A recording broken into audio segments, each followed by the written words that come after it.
দিবেন না, গায়ে হাত দিবেন না। আমি থানায় গিয়ে কথা বলবো। আমি কারণ না, আমি ইউনিয়ন ছাত্রদলের প্রেসিডেন্ট। তো উনি বলতেছে তো অন্ধকার দেখে আসেন। তো মার্চের ছাত্র দলের ইউনিয়ন ছাত্র দলের সভাপতি, তাকে আমি সুন্দরভাবে জিজ্ঞাসা করতেছি এখানে যে একটা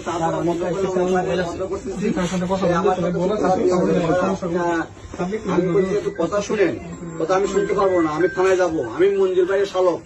হ্যাঁ, মানে যে একটা অবস্থা করতেছে আমার হাতে ধরে, এখন আমার এটা থেকে মানে কথা বলি, মোবাইল কেড়ে নিচ্ছে, দেখছেন যে অবস্থা করছে। স্যারের সাথে একটু কথা বলি, নিয়ে আসবো, কথা বলি, ওসি স্যারের সাথে একটু কথা বলি। আমি একটু কথা বলি, কথা বলার দরকার না, আমি একটু সাবিনেস করে তুমি কথা বলছো আমার সাথে। ওসি স্যারের সাথে একটু কথা বলি। তোমার মোবাইলে কথা বলো, আমি যাবো না স্যার এখান থেকে। যাবে না? না, যাতে হবে তুমি। আমি যাবো না। যাও, দেখো। আপনার ওসি স্যার বলেন এখানে আসতে। গায়ে হাত দিবেন না, গায়ে হাত দিবেন না।